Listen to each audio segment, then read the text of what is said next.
This is iFIBER 1 News. Here are today's top stories.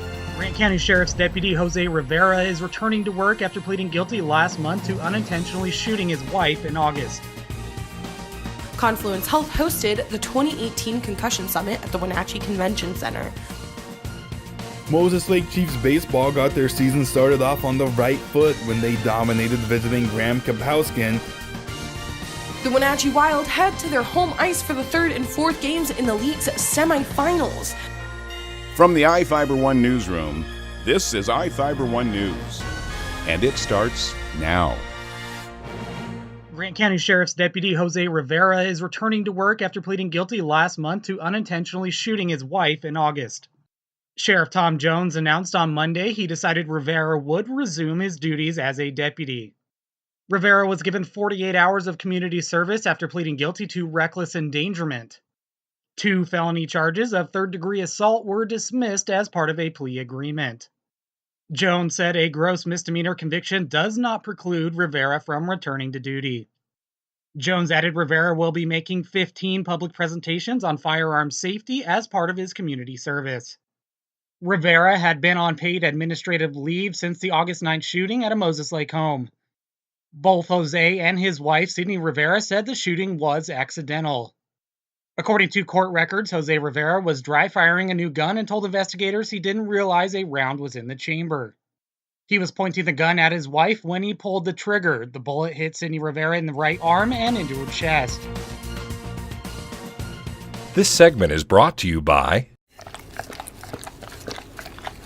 Maytag and the family Pooch have a lot in common. Both are loyal, both aim to please, and both are tenacious dish cleaners. But only one can sanitize.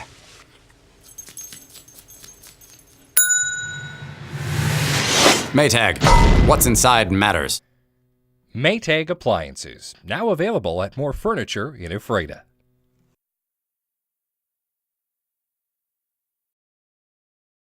On the 9th anniversary of former Governor Christine Gregoire signing the Zach Lystedt law, Confluence Health hosted the 2018 Concussion Summit at the Wenatchee Convention Center.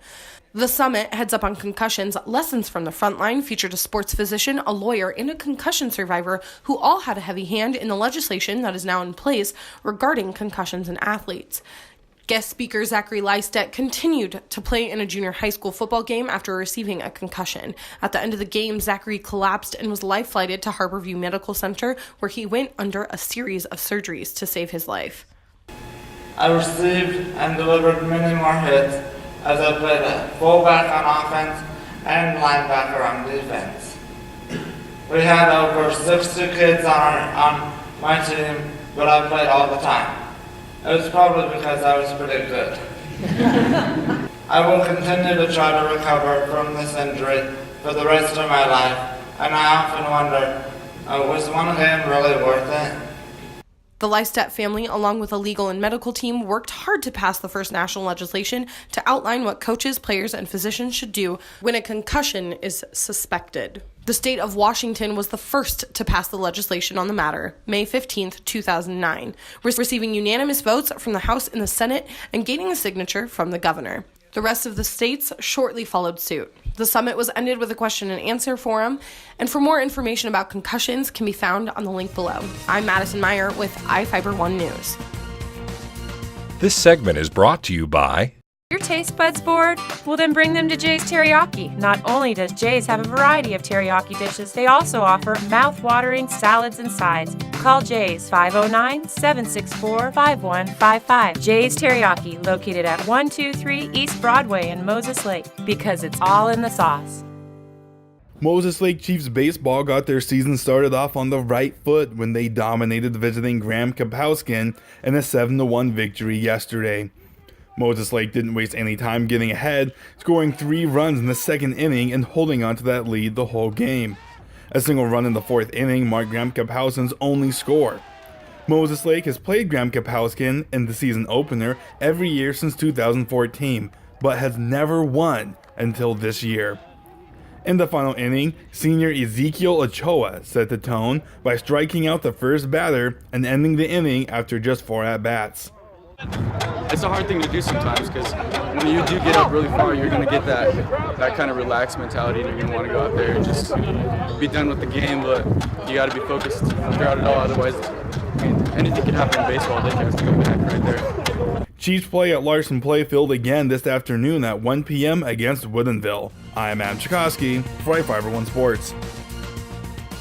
The Wenatchee Wild head to their home ice for the third and fourth games in the league's semifinals. The Vernon Vipers and the Wenatchee Wild have already played the first two games in the British Columbia Hockey League semifinals, hosted and dominated by the Vipers. The two teams stayed toe-to-toe during the regular season, playing 6 games and winning 3 each. The Vipers and the Wild were constantly teetering between the second and third seed in the Interior League, but the Wild eventually ended in the third and the Vipers ended in the second. Currently, the Vipers sit with a 2-game lead over the Wild.